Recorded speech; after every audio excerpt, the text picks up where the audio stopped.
I just gotta make sure these crossbows.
Hey guys, Captain Dylan Hubbard here at Hubbard's Marina, and it is that time of the week, y'all. We are here for our Sunday night live stream show, and we've got a special show lined up for you tonight. We've got the guys from Johnny Jigs here in studio with us virtually.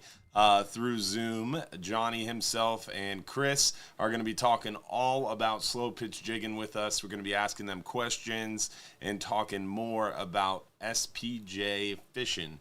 So rigging, rods, reels, and answering your questions live during the show. Plus, as always, we're going to start with showing you what we've been catching, what's coming up, the weather, a little bit of everything tonight. So got a really special show lined up for you, and we're going to start real quickly tonight and try to get to our special guests as soon as possible. Want to give a shout out to all of you guys who are sending stars, seeing a lot of stars come through already. Justin Printup, Terry Feather, appreciate you guys so much. Those stars are so helpful and really enable us to do a lot of cool things like the studio and all the cool toys that we get to play with and make these shows even better. So thank you so much for sending stars, and a special shout out to our supporters group.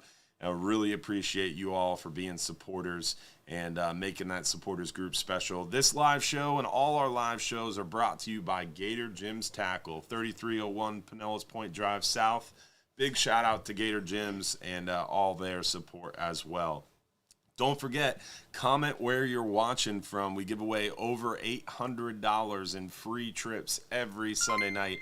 All you have to do is comment one time, tell us where you're watching from, and then watch the video live. If you're watching the video live and you commented once on the Hubbard's Marina Facebook stream, you're entered for a chance to win that free trip.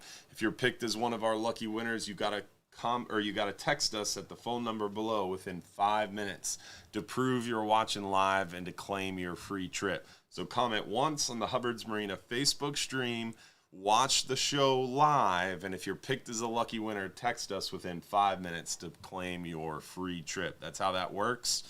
And then we're going to get into the photos real quick, show you guys what we've been catching, what we've been seeing inshore first, then we'll work our way near shore and offshore. We'll talk about the weather real quick. Then we're going to get to our special guest from Johnny Jigs. So let's see. Inshore, what have we been catching? Black drum have been around still. It definitely is more of a back bay thing. Not really seeing them around the passes, but back bays, around creeks, bayous, river mouths, mangrove shorelines, finding those black drum. And we're also seeing a lot of the black drum around oyster bars. Redfish bite's been going real well. A lot of mullet around. Those redfish are following the mullet. The oyster bars, mangrove shorelines at high tides, lower tides. Finding them in those potholes, those cuts, those deeper drop-offs. Also good area to look are those little choke points, those little pass-throughs from bays to bigger bays or to the Gulf. The mouth of Tampa Bay is holding a lot of redfish. Fort DeSoto area, very productive. We're seeing a lot of sheep's head around our local structures, docks, piers, bridges, jetties, rock piles. Snook bite's been a little tougher, but a lot of these juvenile kind of schoolie-sized snooks super active on the flats right now and along different areas as they kind of move more back into the bay. The big snook are harder to find, but we're seeing a lot of those juveniles. Trout bite's been going good, seeing bigger trout on those edges, those potholes, those cuts. More schoolie-sized trout in those potholes on the flats and different areas where those trout can lay an ambush passing bait with little expended effort. That's really where we're finding a majority of those trout. Soft plastics remain kind of the overall champion. Imitation shrimp is a great go-to. The Mirror Lure Mirrodine series, one of my favorites for a variety of inshore species, but live shrimp is the bait of choice this time of year for sure. With that, let's work our way near shore, show you what we've been catching near shore and offshore. Hogfish bite remains really, really good. We're seeing those hogfish on our 10-hour all-day trips. We're catching a few of them on our 5-hour half-day trips. Near shore private charters definitely doing real well on these hogfish too. And seeing a good bite. This one's from this set is from our 10-hour all-day trip. Really seeing a majority of them on the 10-hour all-day where we have more time to focus in on them. We're anchor fishing more. 5-hour half-day, we're still catching them, but not as high of numbers for sure. And on the 10-hour trip, it's kind of a little tricky because we want to get out a little deeper and target those keeper red grouper now that red grouper season's open and the big lane snapper and mangroves are mixed in with them.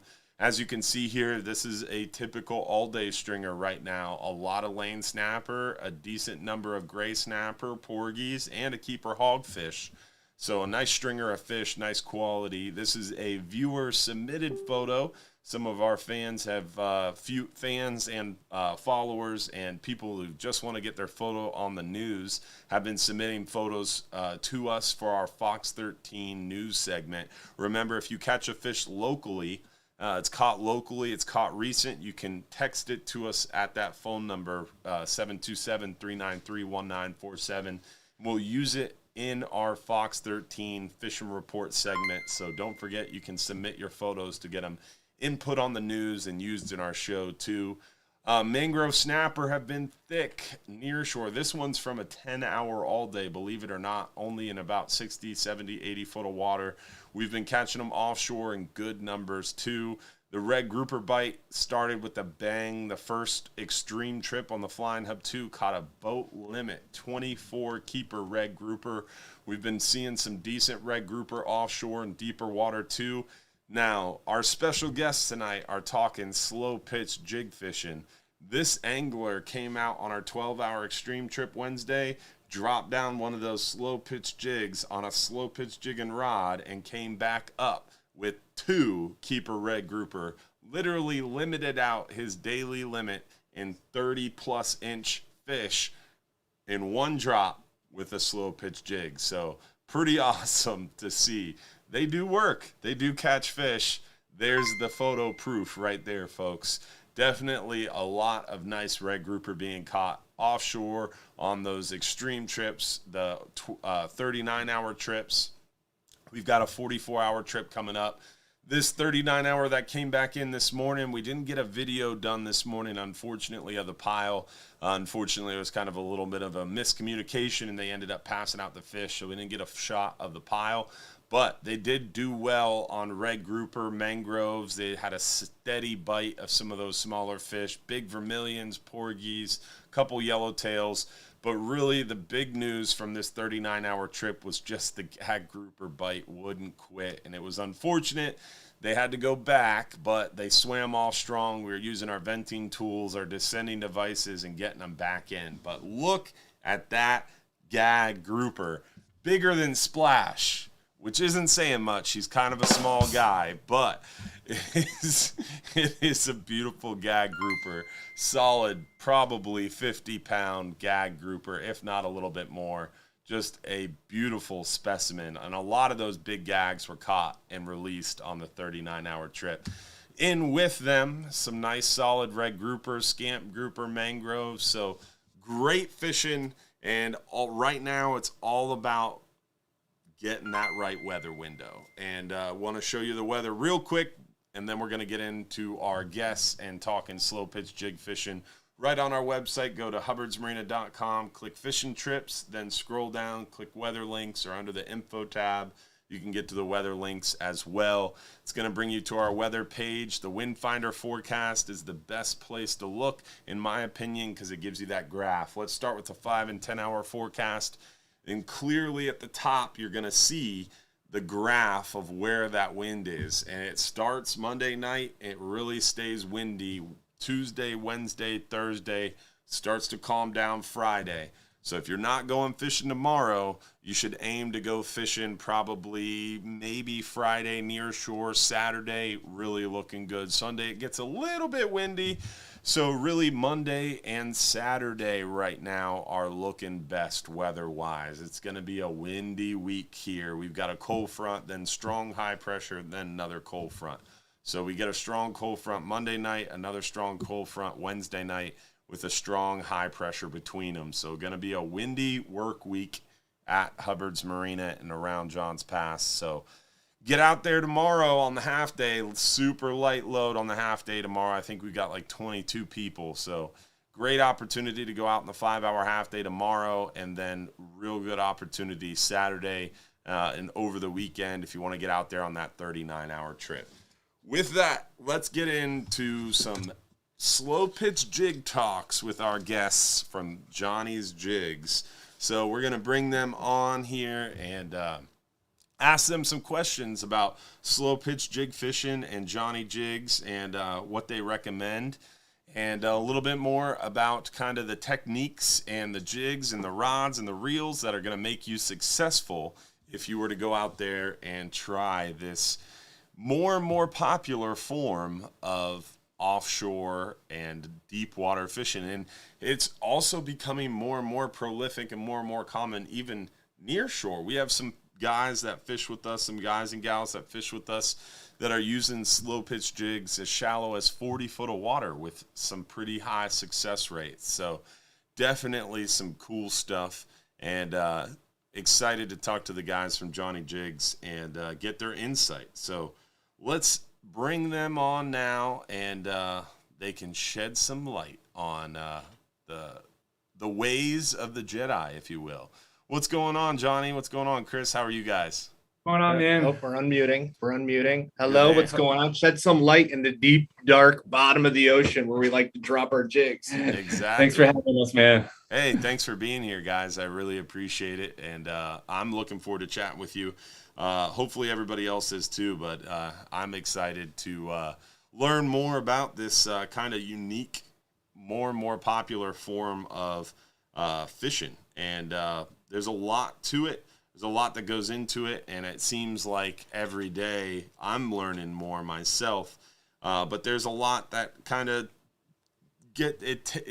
there's a barrier to entry, if you will. You gotta have a rod, a reel, a jig. And I know there's ways that you can get started kind of cheaply and easily, and then there's ways to kind of do it right. So want to chat with you guys a little bit tonight and kind of bring it to a 101 level to start and work our way a little deeper as we go. So what would you recommend if you had a guy come into your shop? Because you have a retail location, right? Yep, we do. Pompano Beach. Your retail location is located in Pompano Beach. It's just Johnny Jigs if you wanted to look it up if you were down in Southwest Florida, right? That's right. Yep. All right, Pompano Beach. Where? Southeast Florida.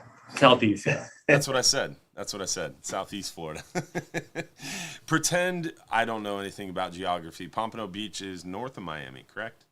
Yeah, Yes. about a half hour. We're in between like Boca and Fort Lauderdale. Okay, so Egypt. I got you. So in between Boca, Fort Lauderdale is Johnny Jigs. They've got a retail storefront location. Say I walked in there and I want to get started on slow pitch jig fishing. And you guys carry, I assume, the reels, the rods, the jigs, all that in your shop, right? Yep. We've been working hard at sourcing, and we bring manufacturers in, obviously from Japan, but Australia, New Zealand, Singapore, and we're just constantly on the hunt as well. We try to have everything that you could need to go out slow pitch jigging. We're pretty specific to that as far as our store. So if you come in here and ask for frozen goggle eyes or something, you're going to be Sinkers, SOL. We don't have it. You don't. So you're a tackle shop and you don't carry bait or sinkers. No bait, no sinkers, no circle hooks, no circle hooks, no live bait hooks. You come into our place, you're going to see jigging outfits, tons of jigs, and all the accessories that go along with that. That's awesome. So if I walk into your shop and I want to get started on like an intro level slow pitch jigging rod, what would you suggest and kind of overall budget? Because like when someone comes into our shop and they're like, I want to get a deep sea fishing setup, and my first question is always, what's your budget? That's kind of gonna dictate where you're going, and not to be blunt, but it also is gonna dictate where you lead them as far as in the shop. Like you don't want to look at $400 reels if your budget's $200 for a setup. So what could you realistically get started slow pitch jigging in your opinion? Yeah, $12 to $15 for the jig. I'm going to take this one. Right. First of all, there's two schools of thought when buying gear if you're just getting into slow pitch jigging, as far as buying the rod and the reel. And about half the guys will come in and just say, hey, I've been fishing for my whole life. Like, I know that I like to spend my money on good quality equipment, so I have to spend it once and that's it. Because I've played the game of buying cheaper things and then having them malfunction or wanting to upgrade later. And at the end of it all, I'm in the hole way further. So there's a good chunk of people that come in and right off the rip, they're spending, $5, $6, $8, even $1,000 on a rod, reel, spooled up, jigs, the whole nine. Yeah. That's great. That's smart. But there's the other wave of people, and I was part of this wave where I just wanted to get in and buy a rod and a reel, not spend too much more than $300, have a slow pitch specific outfit, yep, and see, how much I like it, without totally breaking my bank. And I fished on a an Avit SX, matched with a Tsunami Trophy Series rod. The rod's about $100. The reel's about $200.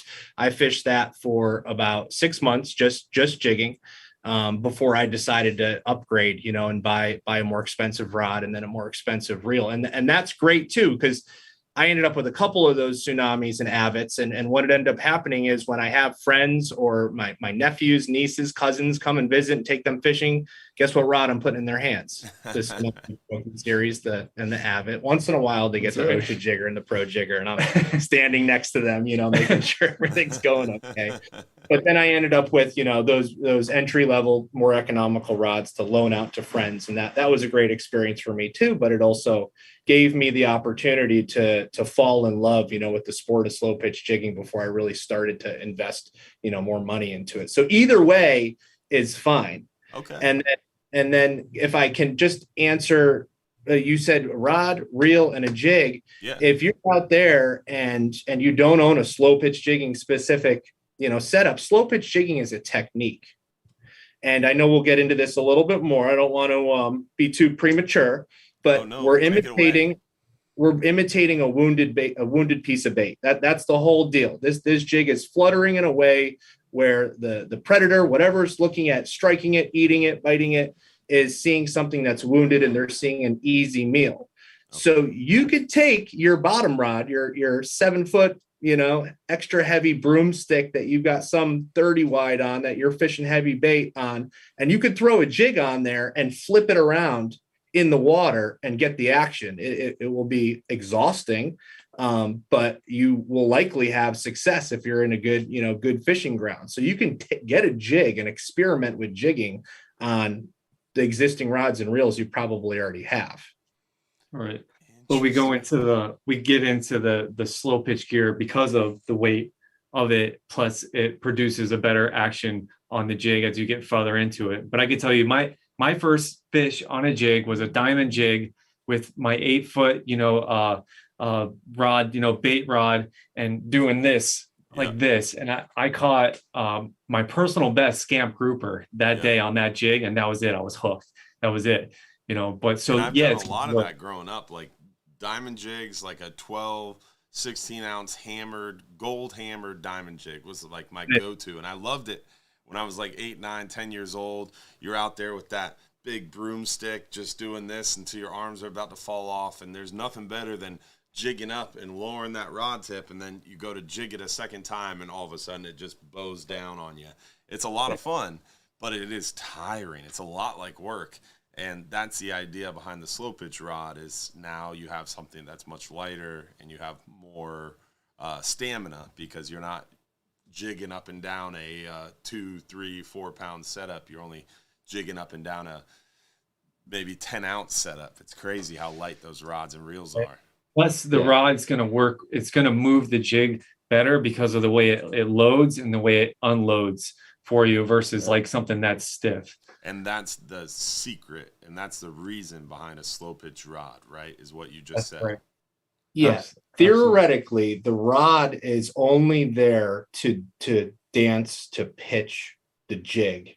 And really, when you're hooked up to a fish and you're tight, the fight really comes from you and the reel, the line, the terminal tackle connected to the fish. It's you and the reel staying tight to the fish and working them in. The rod is a tool to really dance the jig for the most part. Yeah, and that's how you sleep at night, when you're using a rod that's thinner than my pinky. Yeah. And if you have already done slow pitch jigging and you've been on charters, or as it's becoming more, known in the last few years, but I'm sure there's many people watching that have been the guy or gal that has been totally made fun of by the rest of the boat because they're bringing on a Toys R Us rod, out to a big fishery. Yeah. It just happened to us in Guatemala. It was great. We loved every second of it. Yep. We're used to it. And I definitely was guilty of that. When I first saw him, I'm like, what the heck are you bringing out here? And I remember one of the first times that I saw it and I questioned it, a guy brought back a 57-pound gag, and I was like, what was that again? What was it you were using? So it definitely works. A couple of times before you believe it, Yeah, no, it is true. And I still look at it sideways because it's just such a small, light rod with such light braided line.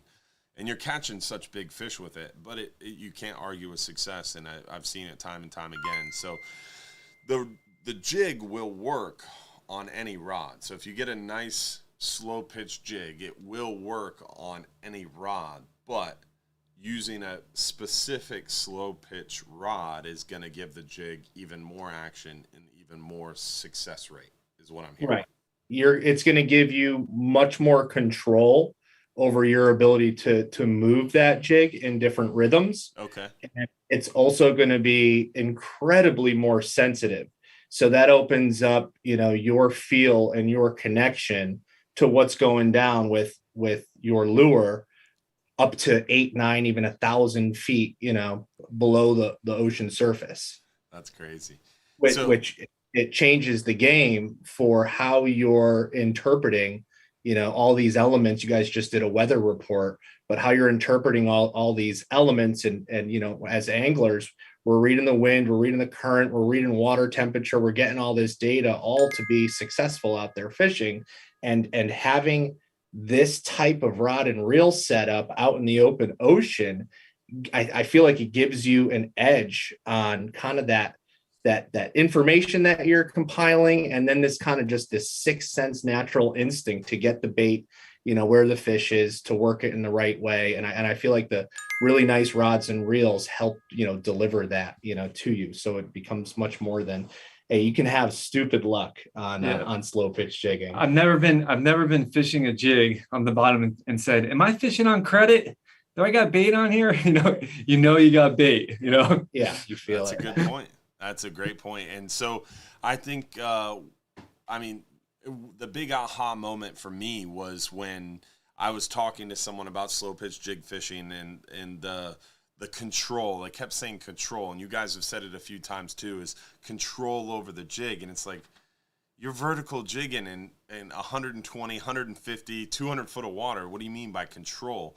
But I started to think of it like when you're fishing a jig inshore on the flats, the way you hold your rod tip is going to manipulate the movement of that jig. And that's the same thing when you're vertical jigging with these slow pitch jigs, and even 200, 300, 400 foot of water, the way you hold your rod tip, because it's so light, because it is so maneuverable and so sensitive, because you're using such light braided line, you can manipulate that jig, basically, is what you're getting at. And that's what you mean by control. Yeah, absolutely. Yeah. Interesting. It's amazing that you can manipulate a jig in that deep of water by moving your rod tip, because I'm used to fishing 60-pound monofilament on a 6/0 reel. You can move your rod all you want. You're not going to even move your bait on the bottom because of the stretch in the line, the bow in the line. But when we're talking 30-pound braided line on these super, super sensitive rods, and you've got a 4, 5, 6 ounce jig on the line, there's no stretch. You're straight up and down, and you want to be as straight up and down as possible, right? Yeah, absolutely. That's ideal. That helps with the flutter fall pattern of each jig, the most. Obviously, it's not a perfect world. You will be scoped out. We often cast these jigs, a good distance against the drift. And sometimes we'll hit the bottom, before we're vertical. And especially out there in the Gulf, that seems to produce a lot of strikes, just because I think that jig is getting in territory that hasn't had another angler, disrupt what's going. It's the first piece of, something looking good that's hitting that area. And that's out in front of the being vertical. And then you get to fish your jig all the way to vertical, all the way to starting to go past vertical. And if there's anybody fishing bait on the boat, generally when we start, shouldering up with the guy fishing bait, it's time to bring the jig up and go back to the other side and throw it against the drift again. So it does work even when you're drift fishing, even when you're not vertical. I was always under the impression you want to be as vertical as possible to get the action that you want on the jig, but you do cast it out, and it does work even at an angle. Correct. Yeah. Well, I think what Chris is saying, there's been times where I've been up on the pulpit of a head boat and you whip it out as far as you can, and it taps bottom before it even gets to you. And then at that point, you're kind of doing a different action. I got a jig here, for example. So instead of lifting it up and letting the jig flutter down, you're kind of whipping it over the reef back towards you like this. It's just going up and falling back down. And I've had times where I've caught like 5 red grouper in a row, just kind of doing that rip back to me. And then once it gets straight up and down, then I get a true slow pitch, where the jig goes up, you leave slack in the line, and you get this really nice fall pattern down. And that's what's ideal. But you're still getting that reactionary strike. They see this thing fly past them, on the bottom, and they're going to hit it. Yeah. So it's going to work differently as you work it back to you, but it's still a jig. It's still reacting. Yeah, but yes. the ideal time and most of our strikes is when we're straight up and down, for sure. Right. Interesting. All right. I've literally, every time I talk to someone about slow pitch jigging, I learned something new. So that was a big aha moment for me too. So it does work out if you cast away from you and you kind of work it back to you. So one of the questions I did see while we were talking there, and kind of a big important one, is braided line. Is that a necessity? Oh yes, very important. And why no stretch. No stretch. No stretch. Yeah. More sensitivity. That and being able to cut the cut through the current and stay vertical. I was trying to prompt you again for the buzzword of control. That's what it's about, right? Oh, yep. So the braided line is going to give you no stretch, it's going to be a thinner diameter. And as we all know about braids, what's printed on the box is generally not where the line actually breaks. The break strength of braids are generally 10 to 15 pounds higher than what's printed on the box. So you get that, and it's part of the reason why we're using 20 and 30 pound test braid, but it's actually breaking at 20 is breaking at 30 to 35, 30 is breaking generally at 40 to 45 actual, and those are we rarely get to those levels of break strength because of drag settings. Right. But braid is definitely a must-have with mono.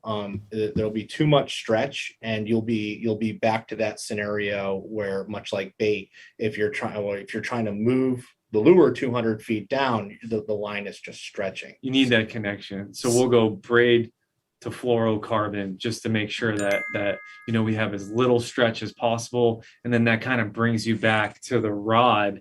When you get that first strike, the rod tip will take the impact of it for you, so that way you're not just ripping hooks out. You get a little bit of resistance there, and then a trend lately has been beefing up the butt section of the slow pitch rods, so you still got that little bit of section that you can really stick a fish if need be, or hoist them out of a grouper out of a hole, whatever the case may be.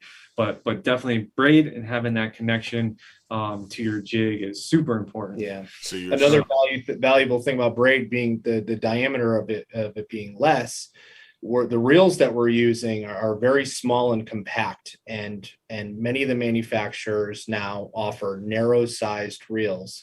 And we like narrow because slow pitch jigging, again, the game of control and connection, the rod is extended from your arm, and you are palming the entire reel in your hands. So having a reel that you can have one full grip on. I mean, we remove the reel clamps from all of our reels because that gets in the way of your grip around the base of the reel, and that grip and that connection is very, very important. Yeah. If you have a good grip on the reel, you really don't need to have a reel clamp because it's ideally your hand. But the point I'm getting at is the reels are very small, very compact. Some of them do hold quite a bit of line, but using braid, you can get sufficient line capacity on there.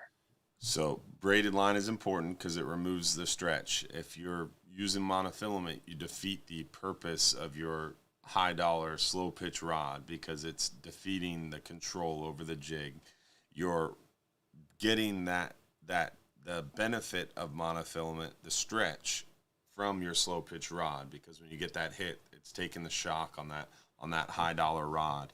And what you hit on there was really cool about removing the reel clamp. I can never think of the word for it, but I personally hate reel clamps. When someone buys one of those high dollar Daiwa Saltigas from me, it always has that clamp in the box. Can you attach that for me, Cap? And it's like, are you sure? Are you sure? Because I hate it. I immediately throw them away when I open the box. And that's bait fishing. That's live bait fishing. And I don't like them just because it gets in my way because of what you just said. I like palming the reel. I constantly have my thumb and forefinger on the line. And I'm constantly have my hand wrapped around the back of the reel for that sensitivity, that control. And if I get a big fish and he's screaming drag, I'm going to put my thumb on that reel. I'm going to palm it if I need to slow that fish down, do whatever I need to do. And having that control is important. So that's really interesting. That comes into play so much in slow pitch jigging. One question I have for you is I've gotten a slow pitch jigging rod array from Temple Reef. So we've got 8 or 9 different Temple Reef rods in now. We've got the Levitate Nablas coming in, excited for those. But what I don't get is the setup. So the guy who really kind of is leading the way and kind of forced me down this slow pitch jigging path is left-handed. So you got that slow pitch jigging rod, and he's got a left-handed reel on it, so it kind of makes sense. You're jigging with your right hand, and you catch a fish, you've got your right hand on the spool. But for those of us who are right-handed, you're jigging with your right hand, and then all of a sudden you hook a fish, you're supposed to switch to your left hand and then switch to the reel handle. Are you guys right-handed? Someone explain that to me. I'm right. We both are. We're both right-handed. We jig with left. Yeah, I go left. So it's gonna show you a setup here. So I'm the gonna rod's have in your left hand. Yeah, this is gonna be in my left hand, and you see the let me take this off here. You see the trigger right there. Cover. That trigger is gonna fit right in between your pinky and your ring finger right there. So now you've got this control over the reel right there, right? And then the butt section here will sit across my forearm. It does not go under your arm like a normal rod. It's always up on we your don't arm. put it under the arm. I like to do this. So listen, some guys will do this and this is fine. For me, it's better to be here because right here, I'm kind of limited to this range of motion versus when I get to right here, now I've got my whole arm, right? So you have to understand that, if you're going here, you're using just your bicep, right? So that's one small muscle. It's not designed to do what we're doing all day long. So now once you come out to here, now you're doing this. Now you have a full range of motion and you're using several muscles in your body to move the slow pitch rod, giving you, more stamina, more time on the water. You jig down longer time to fish. And then the other thing is we love these power handles. And a lot of guys will start out without power handles. I'm one. I had the Accurate Valiant 500 N with the knob on it. And once you go to this power handle, it's hard to switch back because what this adds now is now you're not just using this arm to jig. Now you're using this power handle and you're actually using the handle to lift up as well. So it's both arms doing the whole entire thing. And then once I set up, I'm right to here. And now I'm fighting the fish right from here. So it's a very quick movement from here to here to be fighting the fish. All right. Because the left side of my body, not so great. Being right-handed. So what are you doing as a righty with your conventional reel setup fishing bait? Are you under your right arm? I'm fishing the proper way. So a conventional proper way to fish bait is always butt of the rod underneath your right arm. Whether you're right-handed or left-handed, in my opinion, it's the same way. Butt of the rod underneath your right arm, right hand on the reel, left hand in front of the reel. So switching that rod to my left hand underneath my left forearm, right hand on the reel seems very odd, very foreign to me. But it's something I got to learn, I guess. So that's why I was interested to ask. And someone was saying, you're blowing Dylan's mind right now, and my mind is blown. That's the proper way a right-handed guy fishes slow pitch jigging is reel in your left hand, butt of the rod underneath your left forearm, right hand on the reel. Mm-hmm. Yeah, I agree with the power handle 100%. The Daiwa Saltiga, the new Saltiga series, only had those power handles, and once you use them, I agree 100%. Once you have a power handle in your hand, you're never going to want to get it out. So definitely. Nice reel, man. That is a nice reel, that Saltiga. And I've tried the forearm thing, and I haven't actually slow pitch jigged with a slow pitch rod truly before, but I definitely have tried it a few times in the shop, and I had a trip scheduled this Tuesday specifically for slow pitch jigging, which was going to be my first ever attempt at not using bait, and unfortunately weather's not looking so hot, so Monday. Kind of sad. This was going to be my warm-up for Tuesday, but we'll have to reschedule and try that again in the future. But definitely excited about it. So that's interesting, and that teaches me a lot. But one question that one of our fans had was about reels. So you mentioned it before, Chris. Your kind of intro level was that Avet SX. Mm-hmm. Narrow is kind of more common now. I know the Accurate Valiant 500N is like, it was at least when slow pitch jigging became popular in the last 5-7 years, it was the go-to. What would be your suggestion, your recommendation for your Avet SX would be your kind of budget suggestion you mentioned. What would be kind of your mid to high level suggestion as far as reel goes for slow pitch jig fishing specific? You want me to break it down? Yeah, go ahead. And there's many, affordable options in addition to the Avid. But so really the big three that are available here, to anglers in the U.S. Are Daiwa, Shimano, and Accurate. I think are really the big three. And Shimano, Daiwa, and Daiwa's the Accurate. best. Go ahead. I'm starting to lean that way. Uh-oh. But I am fully XL. I am fully outfitted with Shimano Osha jiggers. But all three of those companies have made, slow pitch jigging specific reels or upgrades to their reels with slow pitch jigging in mind. So, and what's cool about Daiwa, Shimano, and Accurate, they do have the top shelf, and then they got one that's available for just under the top shelf. Accurate has the Boss Valiant as the top shelf, and really, if you're choosing Accurate, there's really only two reels you need to be looking at, and that's the 300 size and then the 500 narrow size. You can skip the 400 altogether because if you need more line capacity, just get the 500 narrow. If you're fishing 100 to 200 feet of water, your fish are kind of moderate size, 20 pounds and less, for the most part. The 300 is a great reel to have. It's like 12 ounces, 13, super light, super small. I absolutely love it. And that's the 300 size. And then there is arguments for bumping up to the 600 double end. It's a double narrow reel for deep water jigging, for keeping things like yellowfin and bluefin tuna, in mind as well. But not to go too far down that rabbit hole, you have your Accurate Boss Valiant 300s and 500s. And then a tier down from that would be the Turn, which is a star drag, twin drag reel. It's about $200 cheaper than the Valiant. The specs are nearly the same, and you're going to get a great reel fit for slow pitch jigging in the 300 or 500 end size in the Accurate Turn. So we got Valiant and Turn with Accurate. With Shimano, you have the Shimano Osha jigger, and then as the top tier, the top shelf, reel, and they make those the comparable sizes to Accurate would be the Osha jigger 1500. And then there's the 2000, the 1500 being, on the same ball field as the Valiant 300, the 2000 being on the same ball field as the Valiant 500. Doesn't it piss you guys off they don't make these sizes the same? It's so frustrating. Yeah. Well, then with Shimano, you get to choose high gear or power gear as well. So you got to, go down that, good angel, bad angel. Do I want the higher gear ratio for more crank up, or do I want the lower gear ratio for a little extra power? So I would recommend first starting out, go with the high gear. Yeah. Okay, that's what was my next question.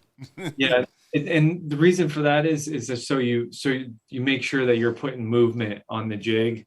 And that's something that some guys fail to do, just starting out and throw their hands up and say this doesn't work and drop a goggle eye down. So yeah. Osha jiggers are they're beautiful. They don't quite have as much drag as the Daiwas and the Accurates. They are incredibly smooth. They do have this funny little auto engage, which could be the bane of your existence if it's catching on you when you're pitching your jig out, and the handle's so smooth it flips around and locks. And then if your knot's good, the jig's coming back at the boat. If it's not good, it's just going to snap and you're going to watch it sail off into the sunset over here. But I love the auto engage on the Shimano Osha jigger. It allows me to instantaneously, when I feel my jig thump the bottom, my handle is in position to close, and I'm in an instant motion, instant reaction to my jig hitting the bottom. And I really feel like I use that. So you like the child mode in Shimano. Got it. All right. I'm an Accurate guy. He loves the Shimano. And I'm a Daiwa guy, so we got some good contrast here. Accurate makes a great reel. I really like Accurate as well. And Shimano's an awesome product. I just like poking fun at Shimano. I love the Talica series, and it very comparable to the Saltiga series of Daiwa. I'm not sponsored by Daiwa or any of them by any means. I wish I was, but Accurate's a great product. It's just hard to get right now. Accurate won't sell to us just because of COVID issues. They don't have enough inventory to sell to us, which is a great problem to have. Shimano won't sell to us just because some local shops are closer and they've already been established with high-end Shimano. So high-end Shimano, they have like a if you're within a certain amount of area to another high-end Shimano shop, they won't sell to you. So our local high-end Shimano shops is Dogfish, Gator Gyms, Bass Pro, and they won't sell to us because we're too close to those other shops, which I get. Good for them. And they were before us anyway, so it makes sense. And they're bigger shops too, so they have more inventory. Daiwa, I like them just because they are a little bit cheaper than Shimano, and they're, in my opinion, as good, if not better quality. So that's how I fell into that Daiwa. Our Daiwas have been just bulletproof reels. Man. Yeah, the salty. So let me just finish the Shimano Osha Jigger, and then the Torium is the lower one. Great price. It's a good price point. The Reel. Torium is a great reel. The 16s, they work great for slow pitch jigging. So the Torium would be on the same level as the Accurate Turn. Now I saved the best for last, Daiwa. The Saltiga being the top shelf one, and they're really incredible. And the 15H as well as the 20H are totally applicable for slow pitch jigging. And then this past year, Daiwa came out with the Boss Hog, the 35 narrow, which they call the 35 JH, which is just an incredible reel. I ordered 6 of them. I'm so excited for them to come. Yeah, you don't hold your breath. It's been super hard to get them, but luckily, I have a good relationship with Daiwa, so I'm hoping they come soon. But send one to me. Yeah, I've been wanting to fish one, and we get them in, and they are gone before I. Well, can get we got 10, and so then you got to do what I do. You take them off the top, dog. You don't even put them on the shelf. Yeah. And Daiwa's Saltist, Saltiste, however you like to say it.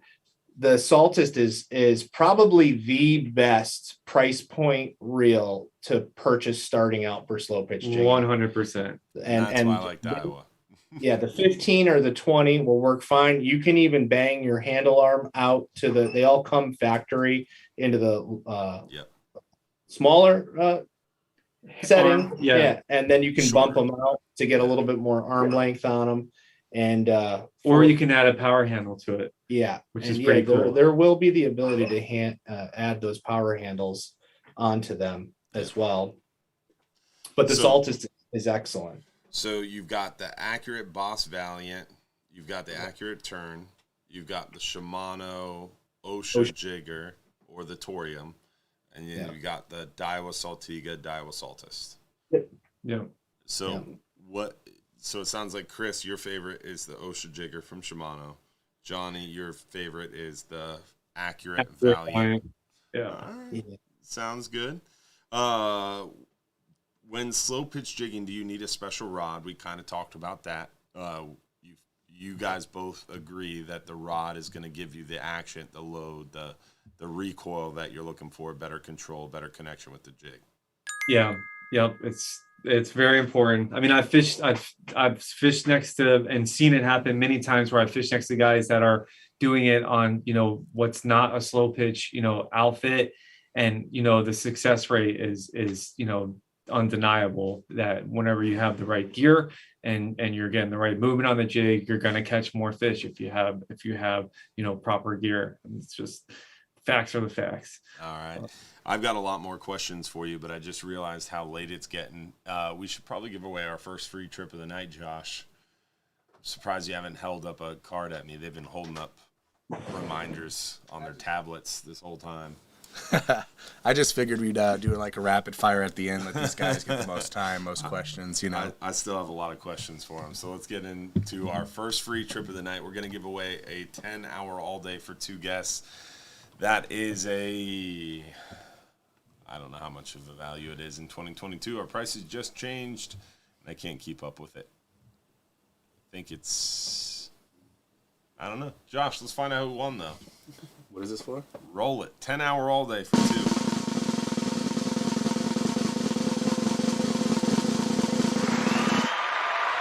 Mary Atkins from Tampa, Florida. Congratulations, Mary. I never have the earphones on. I didn't realize we had such a pronounced drum roll. It's pretty sweet. Oh, yeah. I recorded it myself. You did that drum roll? Absolutely not. Cool. Congratulations, Mary. Mary Atkins, remember you got to text us at that phone number within 5 minutes to prove you're watching live and to claim your free trip. So text us your full home address at that phone number right below me within 5 minutes to prove you're watching live and to claim that free trip. All right, so next question for you guys is, this was one I was interested about as well, is how important is it to have assist hooks with the barb on the outside so they don't snag your leader? So a lot of assist hooks are those scissor assist hooks where they're kind of pointing at each other, kind of weird looking when they're in the package, but you put them on the jig and you kind of think through it. It makes sense. But how important is it to make sure they're on the barbs on the outside so it doesn't snag your leader? It's not completely necessary, but it's definitely a benefit. So for snagging the leader, that's it. So if you have a jig that tends to hang up and foul up, we call it, you're more likely to slide off and not, damage your leader line going up. And really that's the only reason for it, but it's a great reason. Is it completely necessary? No, because I fish all the time with the barbs on the inside. But I can tell you that, I've seen where it has nicked the line for sure, out there fishing and had to cut some off and retie. Would you say it's jig specific, where you have certain jigs that you need the barbs on the outside because it's more tendency to hang up with your leader, or is it more just general control specific? If you hold your rod in a certain way, you're going to need those barbs? There are certain jigs with a lot of flutter that you will tend to foul up with more than others. But I would say if you can have it on all the time, great. I think the Gamakatsu 510s are the only one that I know of on the market at this point that do have the barb on the outside. That is a great slow pitch jigging hook. So there's not a lot of them out there. So just for the fact that, what people can get locally and get online right now, I wouldn't worry about it. It wouldn't be something that I would super sweat going out on a trip. If you can have it, great. If not, don't worry about it. Next one is another one I'm super interested in, is what is your preferred? So I'm going to ask this individually, Chris and Johnny, separately. You guys choose who answers first. And don't look at each other and copy answers. What is your preferred assist hook setup? One on the top, one on the bottom, double, or one on the top, one on the bottom, either or? What's your preferred assist hook setup? And never mind, I'm gonna choose who answers first. Chris, go first. I'm doing doubles pretty much up to 400 feet, and then when we're dropping deeper, 5, 6, definitely in 7 to 900 feet, I'm switching over and only using singles. So I'm using both. So two twins, top and bottom twins under 400 feet, top and bottom singles deeper than 400 feet. So you're always having assist hooks on the top and bottom of the jig.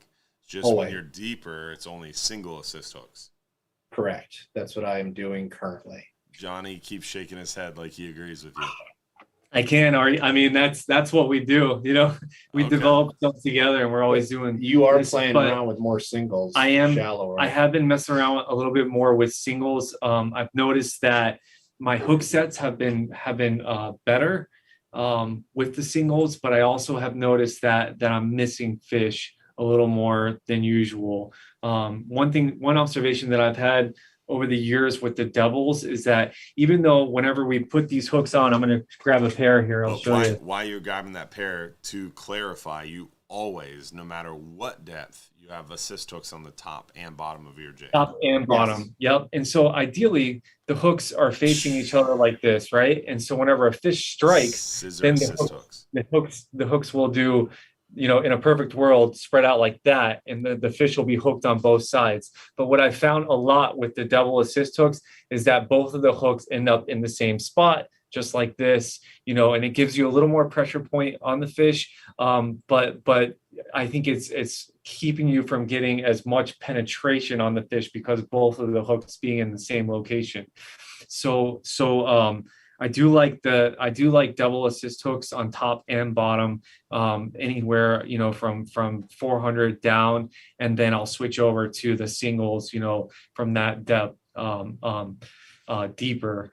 And I like to keep them balanced. So I won't do two hooks on top and one hook on the bottom. And sometimes you throw on what you got, but the idea is that because these slow pitch jigs are center weighted, and when they fall, they're designed to actually go horizontal like this and fall in a certain pattern. So I want it to be as balanced as I possibly can to give the jig as much action as possible.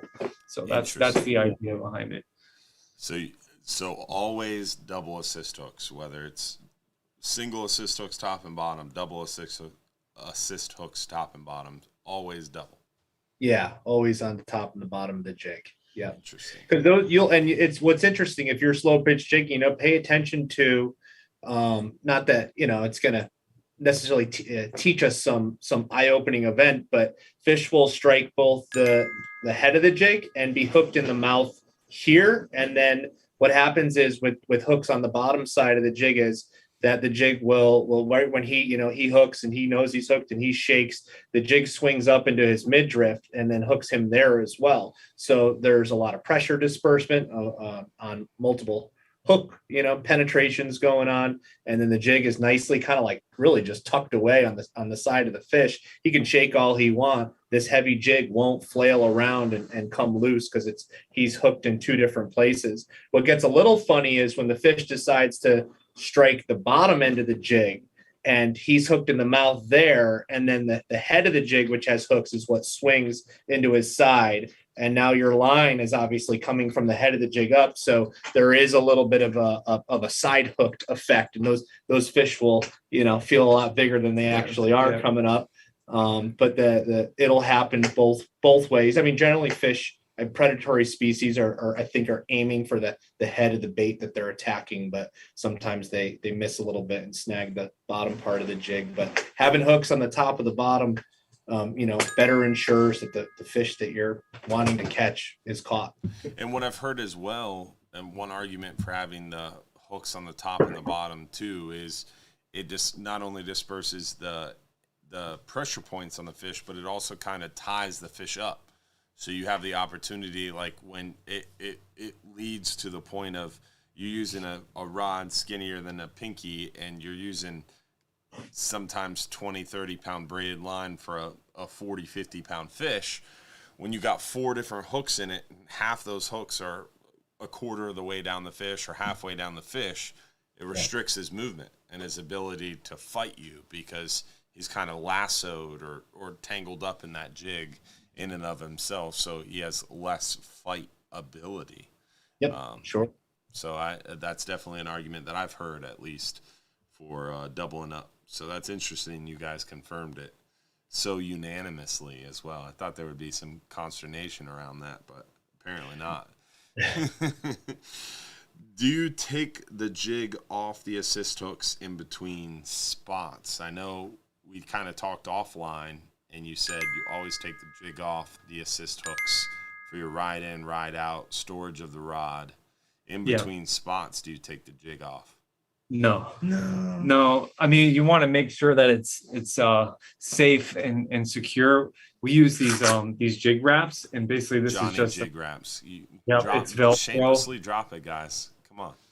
Yeah, Johnny jig wraps, and they're the most valuable jigging tool you can have. I know, this is like the sea. So we just wrap it up like that, and then if my finger is your rod, so you just secure it to the rod like that, and it keeps it from moving around. If you're on your personal boat, it also works well if you put this around the rod, jam it in the rod holder, and then jam the jig in there while you're moving. Or also we tend to keep a bucket the stern, and we'll throw it in the bucket while we're moving. So the line's still, attached to the rod, but moving from spot to spot, it's just too much work to take the jig off and put it back on when you get to the next spot. Be honest too, we're also very guilty of just leaving the jigs on the floor of the boat. Yeah.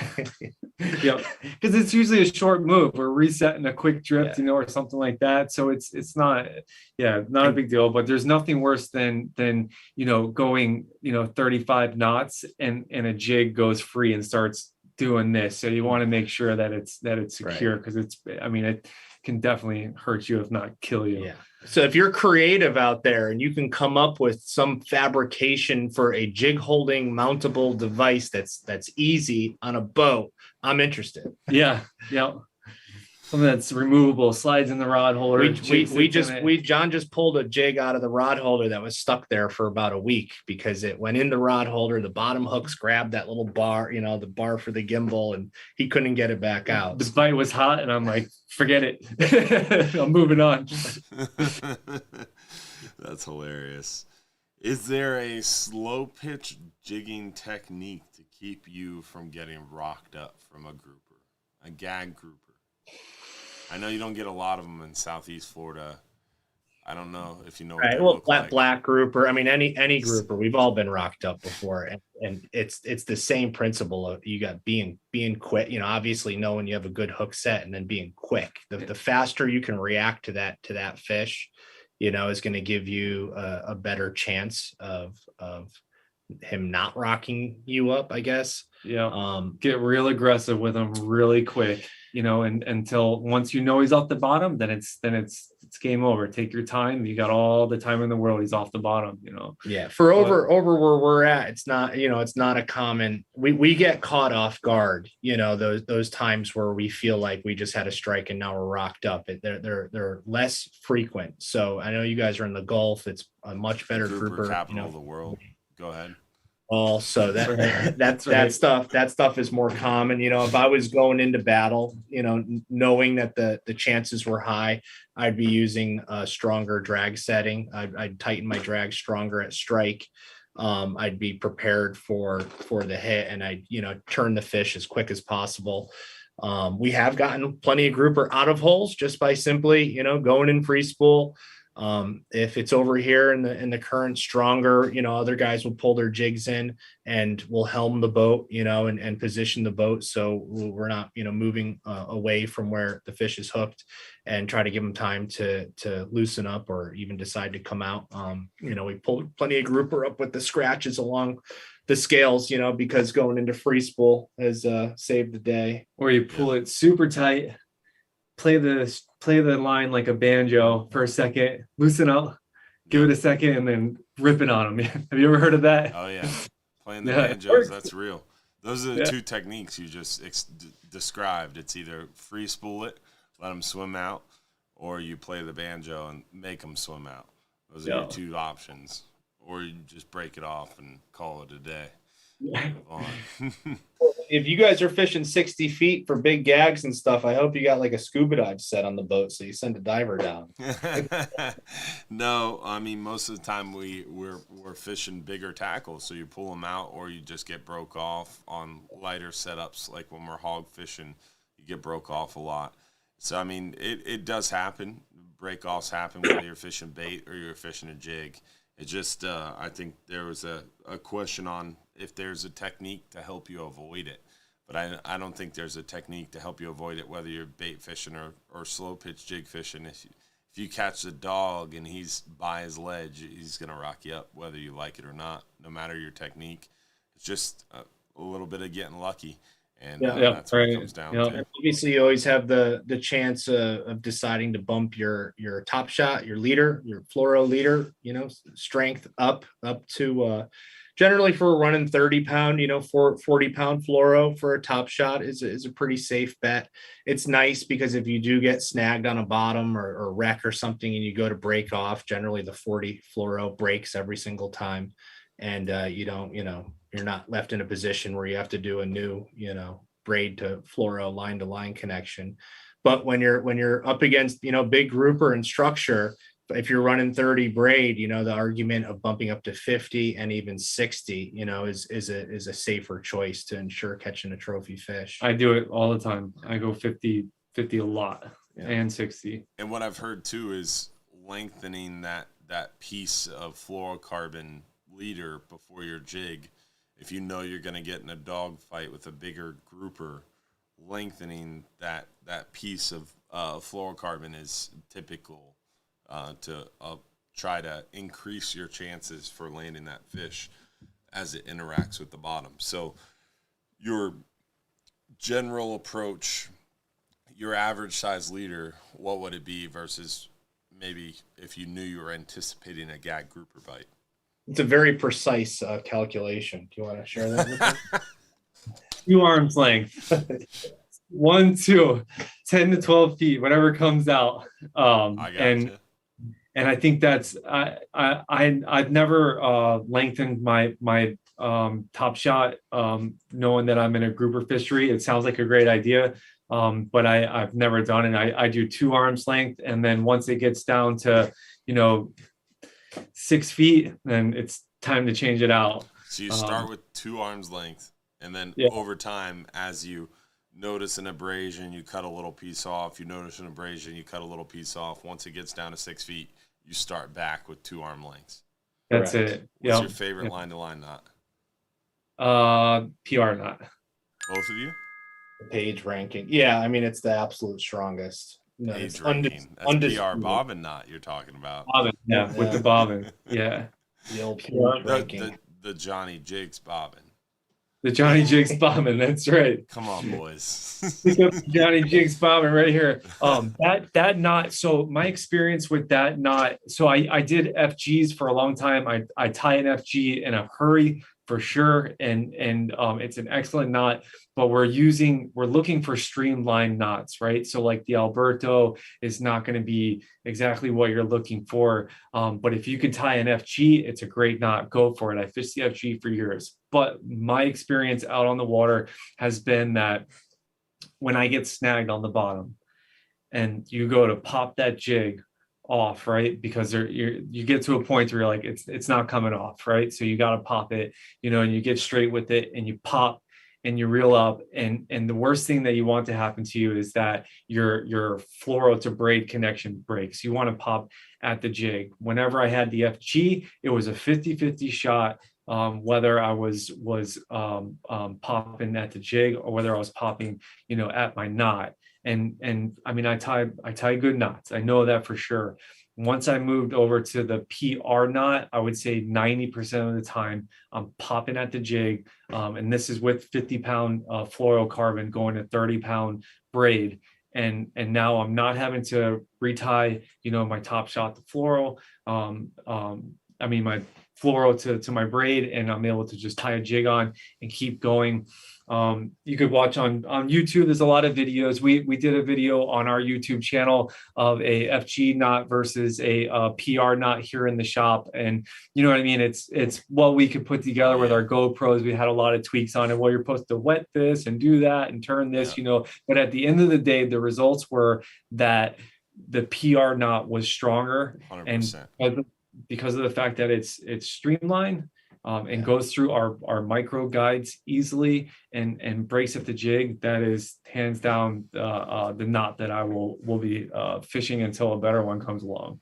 No, I agree 100%. I am no expert in the PR bobbin knot by any means. I still am honestly learning it myself.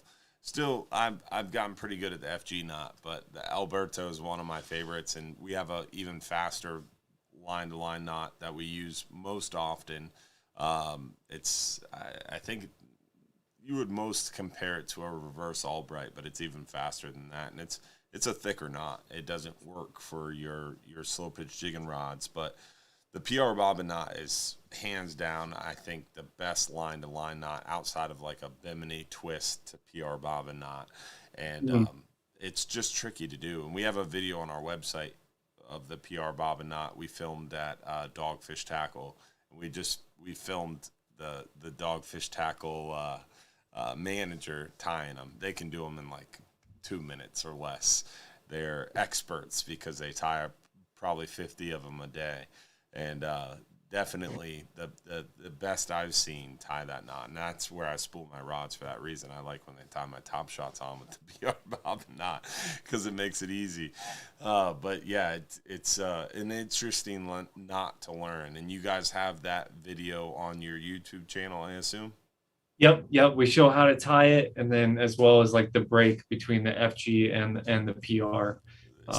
No even used to watching that video. It's 100% the PR bob, and I would agree with you guys 100%.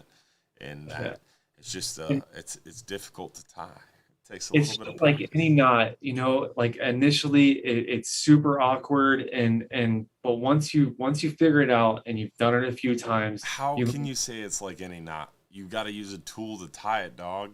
It's not like any other knot.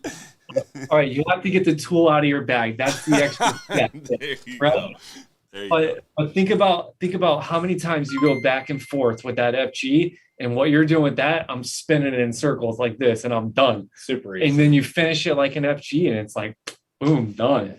You're tying it on the boat with that tool. Yeah. Well, and when our customers come into the shop, we and they get new reels, we'll show them the knot and do a top shot for them. So we tie a lot of them. All right. He's experienced. Yeah. I am by no means. If you asked me to tie a pure bobbin knot on video tomorrow, I'd be like, nope. Well, it's gonna be great for the YouTube channel. Come on by. No. I'll watch you and I'll film you do it. It'll probably get more views. Yeah. Yeah. Thanks, Josh. I appreciate that. Do we have any questions on? Oh man, we're overtime now, aren't we? Oh man. All right, how late does the show go? The show goes to 9:30. We're 11 minutes overtime, so. Let's see who won a 5-hour half day for two guests. 5-hour half day for two guests, $150 value. Let's see who won a 5-hour half day for two guests. John Price from Port Richey. Congratulations. Taking old guy fishing. Well, you're taking yourself fishing, John Price. Congratulations. Appreciate you watching, man. Josh, do we have a lot of questions over swell that we didn't get to tonight? Because mostly asking the questions from our supporters pre-show. So a lot of questions about what ounce jig I should buy. So I've heard a lot from a lot of different people about the general rule of thumb is an ounce for every foot. So if you're fishing 100 foot, you're using 100 gram. A gram for every foot. Sorry. Ounce per foot would be a lot. Yeah.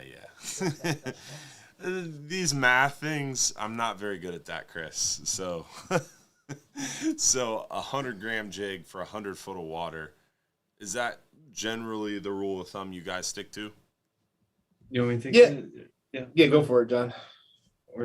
Okay. But yeah, I mean, a gram per foot works great until you get out into deeper depths, because sitting in 800 feet of water doesn't necessarily mean that you need an 800 gram jig. So I would say everything, especially in the Gulf. Yeah, because the current is, I mean, unless you're in the loop current or something, but yeah, once you get out to that 300 foot range, everything kind of changes. A lot of times in 300 feet, you can get away with 250. Sometimes you can get away with 200.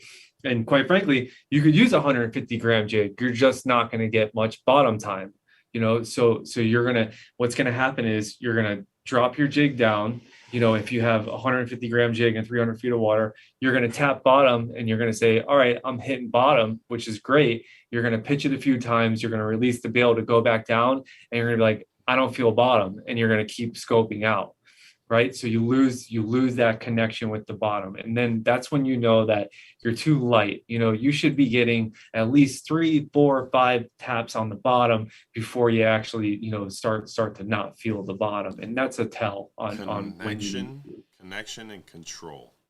You guys keep hitting those key points. So you want to connect with the bottom. You want to have control over the jig.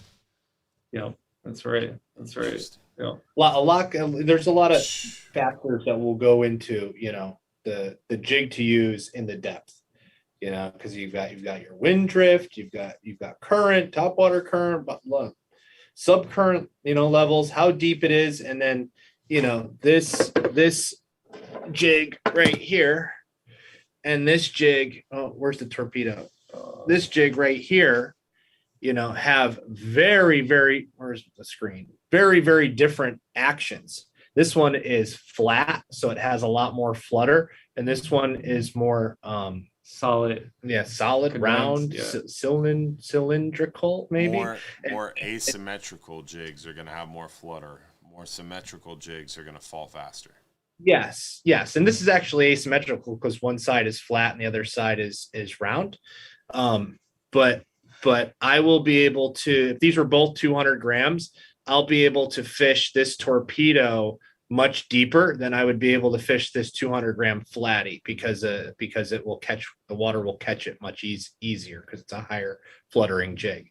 So I might need to use a 250-gram flatty in 230 feet of water, out there in the middle grounds. And I might get away with a 200-gram torpedo. So shape has a lot to do with the size that you're going to select, and it's always conditions depending, how fast that boat might be moving, over the terrain is going to dictate to what shape. Fishing, No, don't anchor. Just go, just roll with it. There you go. So that was one of the things I wanted to hit on too, is if you're anchor fishing, you always want to do this at the very beginning, the very end of a spot. If you're truly slow pitch jig fishing, generally you're drift fishing a majority of the time, right, boys? Yeah.